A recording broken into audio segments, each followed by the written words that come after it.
On this episode of All Star Shore, after the partnerships are rearranged, shit hits the fan.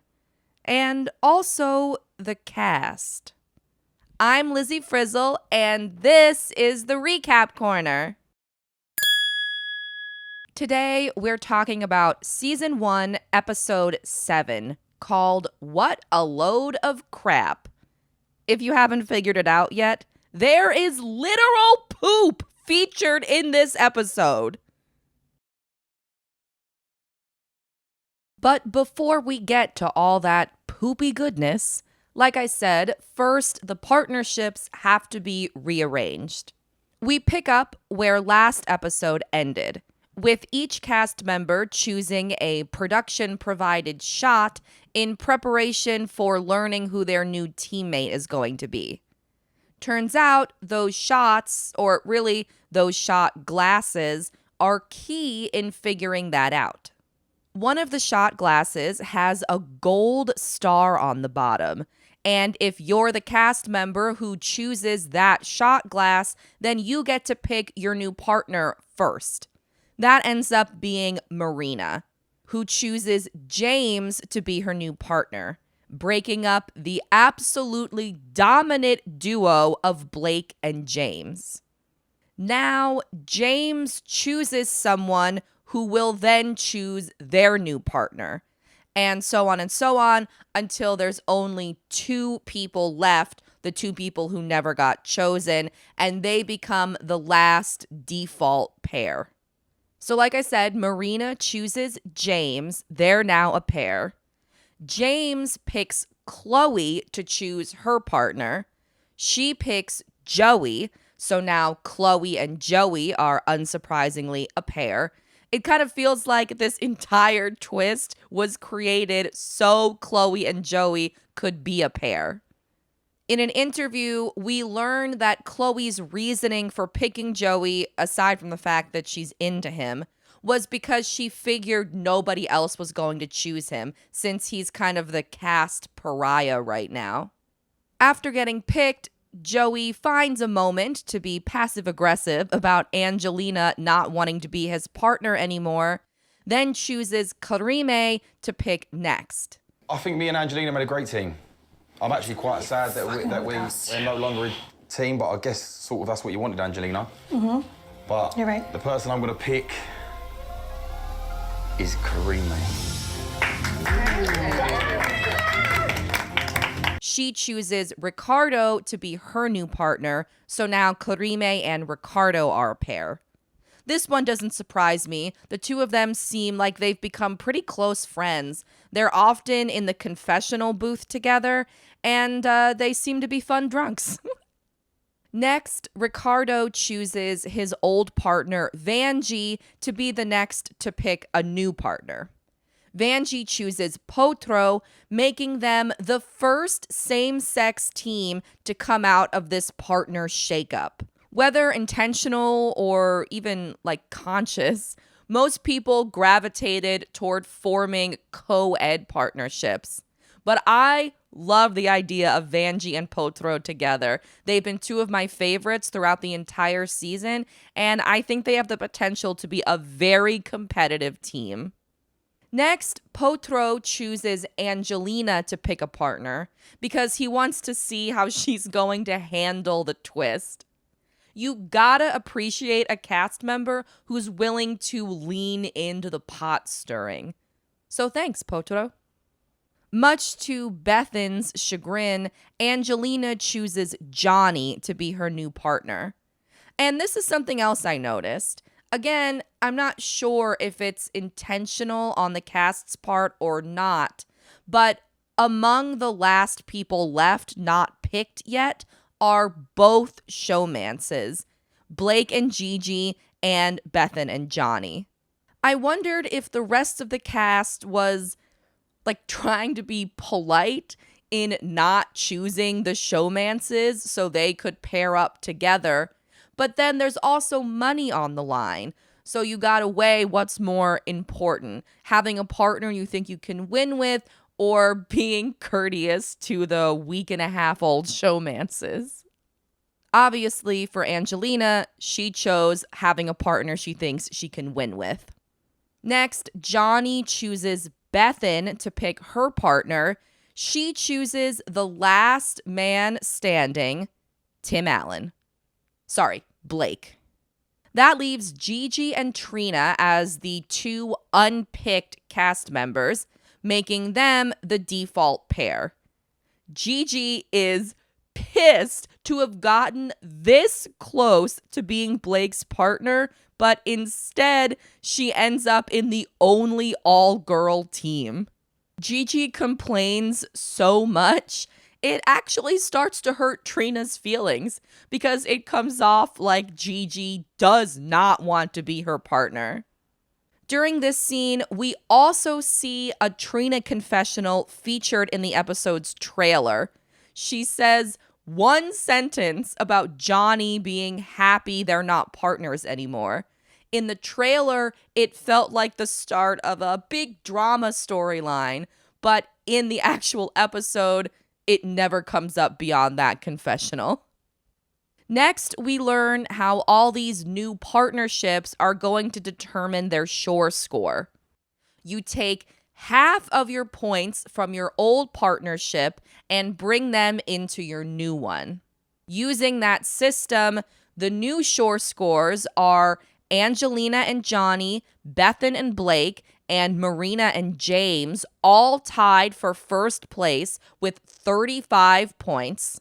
And two of those teams, Bethan and Blake and Marina and James, all 35 of their points came exclusively from Blake and James because Bethan and Marina had 0. In second place, Karime and Ricardo have 30 points.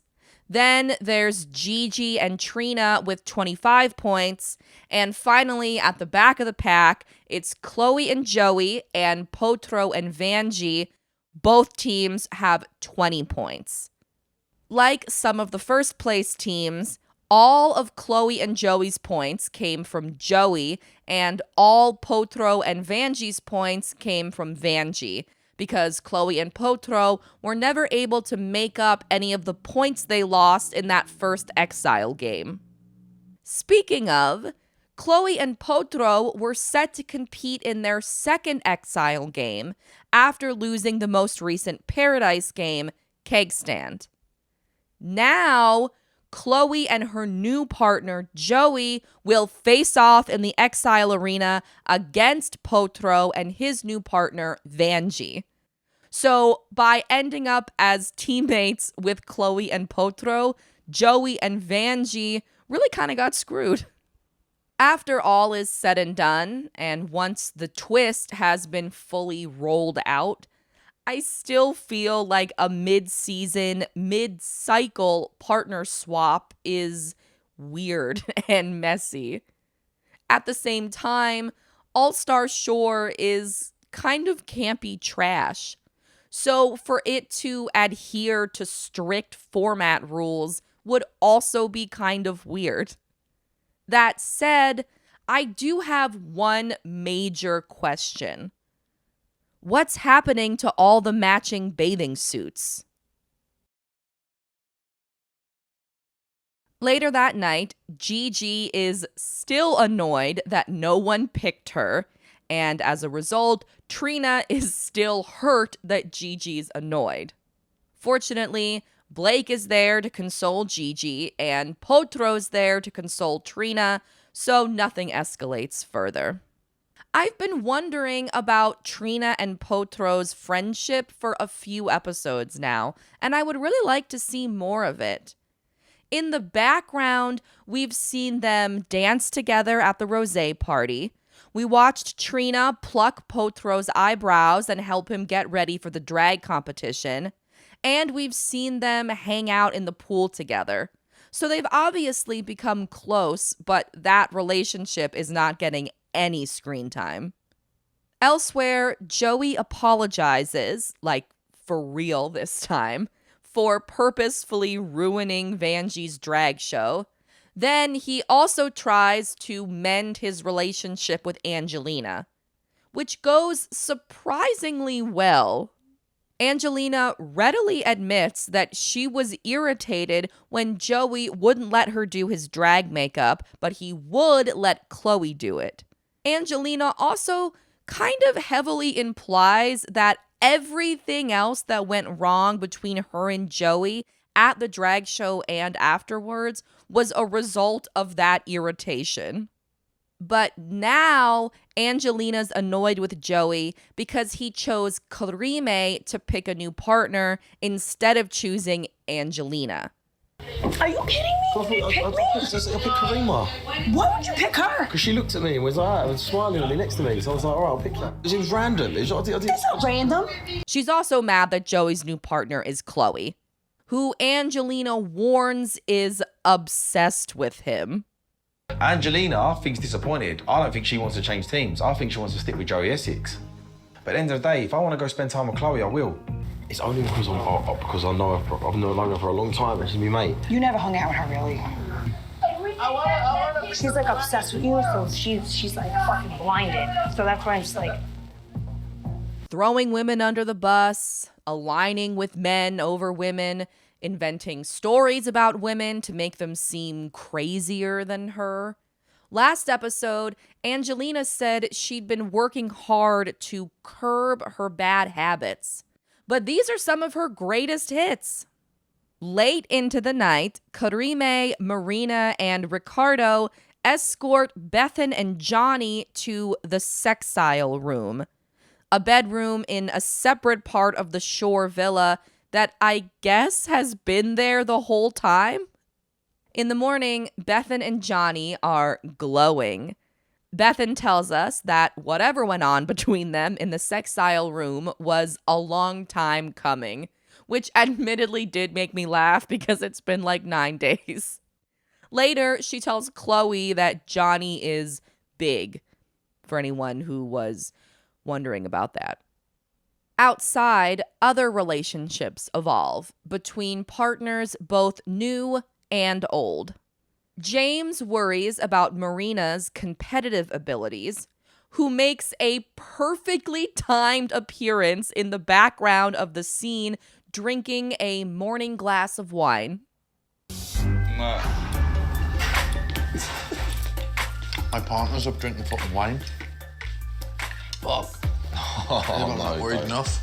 Fuck no. Gigi finally decides to accept Trina as her new teammate.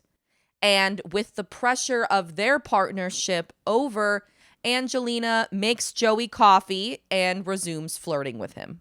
All right, Joey, here's your coffee. Who are you rooting for today? Of course you. Yes. Yes. Thank you. It wouldn't be a fucking real game if I didn't fucking want you to win. Nice coffee. I'm good at everything I do. Oh, yeah. You know what I mean? I'm good at most things too. The cast receives a clue about the upcoming Exile game. It says, "Holy shit!" As the group arrives at the Exile arena, once again, they're hit with a nasty smell before they even make it all the way inside. This smell seems to be the worst one yet. The Exile game is called What a Load of Crap, just like the episode title. To play, both teams stand knee to thigh high, depending on your height, in troughs full of camel dung. After the reveal, Karime says that at least it's better than standing in human shit, which she's not wrong about. It is my favorite moment of the episode. Each team will be buried in stinky, steamy camel dung. Not so bad. Better than human shit. While standing in the troughs, players pick up a ball of dung, then throw it at one of 3 camel toe targets, which are just boxes, above their opponent's trough. The goal is to hit a toe hard enough to knock it over. Should you manage to knock down a toe, a trap door opens over your opponents, and even more camel dung rains down on them.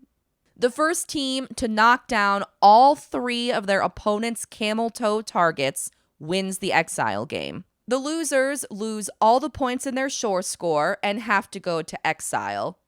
But really, I think you could argue that everyone loses because they all have to get covered in shit. So far, all the Exile games have been smelly and gross. It's obviously a theme. But I was shocked during What a Load of Crap. And frankly, I still am shocked about it. I watched the entire segment with my jaw dropped. I mean, it is literally a shit-throwing challenge. How is that legal? I think this Exile game is the wildest thing I have ever seen on a reality TV show that was intentionally designed by production. Also, as soon as the rules were explained, I figured it was only a matter of time before someone called Joey a shithead or full of shit or something like that. Johnny delivers seconds after the game begins. Joey's full of shit, so he was right in his element. Despite the fact that this Exile game is, again, a literal shit-throwing competition, we do see different strategies. Potro and Vanjie trade off throwing and blocking duties, and we do see Vanjie successfully block quite a few of Joey's throws.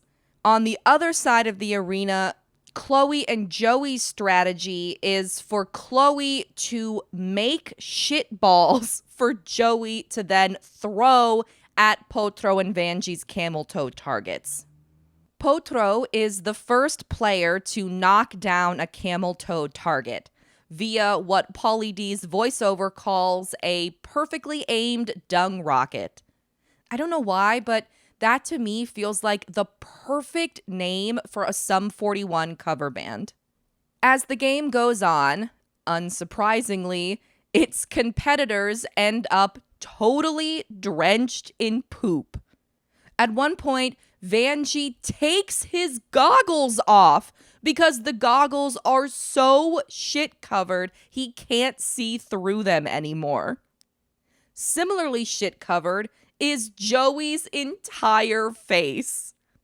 Now, there's definitely a joke somewhere in there about Joey being able to take his face off like Vanjie's goggles because he's so two-faced, but I don't know what it is.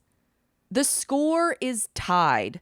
Each team has 1 camel toe target left when Potro and Vanjie reach the bottom of their trough. That's where all the good, thick, tightly packed poop is. I imagine it has the texture and consistency of like clay.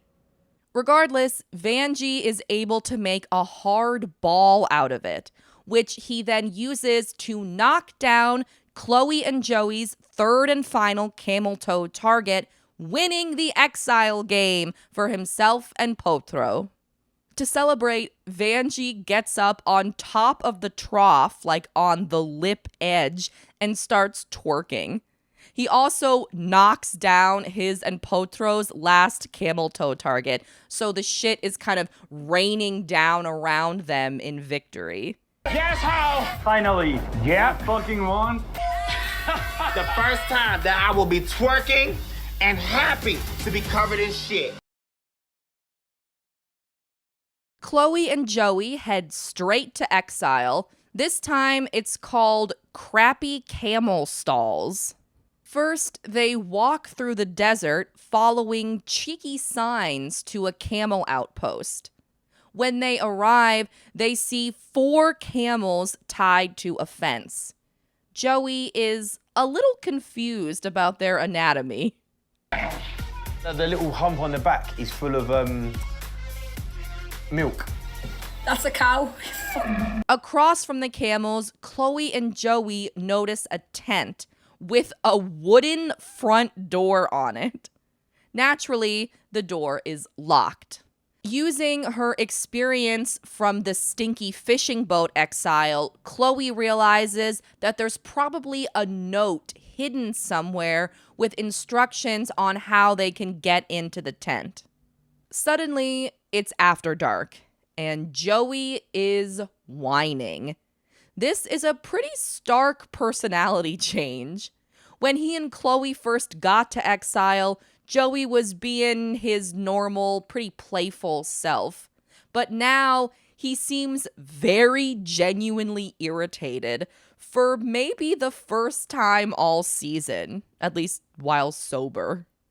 Whining aside, Joey does manage to be a helpful teammate after he finds the instructional note under a doormat in front of the tent. I'm drained. I'm hungry.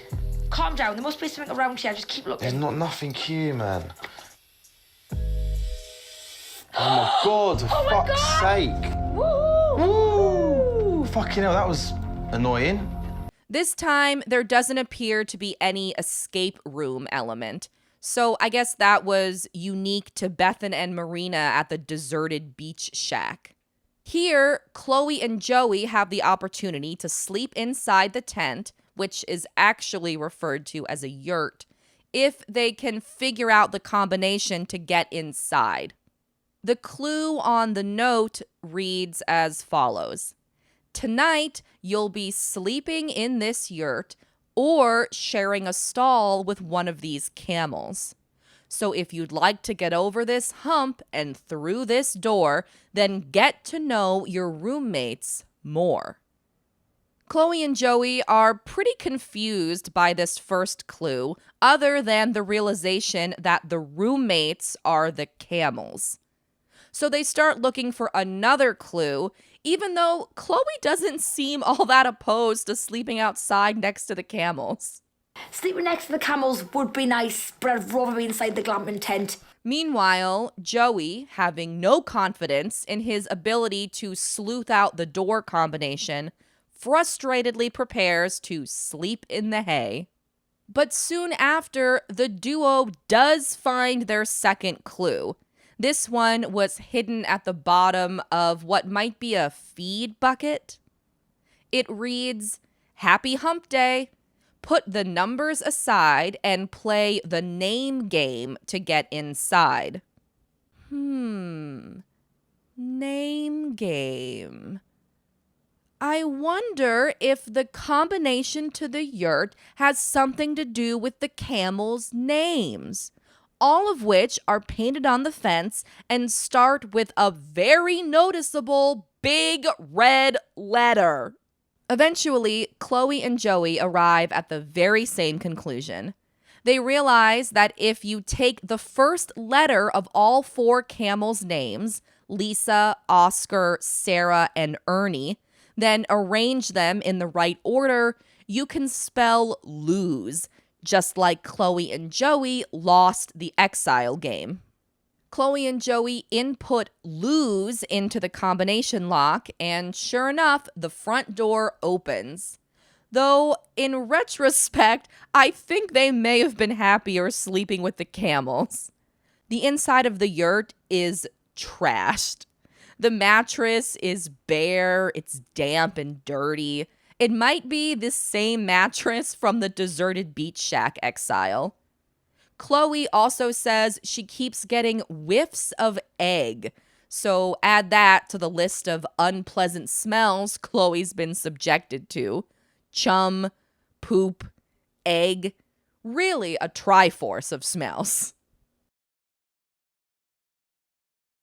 Back at the shore villa, Karime and Ricardo plan a Margarita Party to celebrate Potro and Vanji's Exile Arena win. They even hand out invitations, complete with a dress code and party rules, like no drama. The invitations go over great with the cast, and everyone immediately starts getting ready for the party. Everyone's getting ready to have fun, but Marina is having fun getting ready. Look at the boobs moving. Look at the boobs. You wanna go very, very Mexican? Yeah, like sexy Mexican. Wine keeps me horny. You're singing to yourself? Busted! At the party, one thing is clear. This cast is horny. First, they do a bunch of body shots, and the footage gets a little graphic. Of an elegant orgy.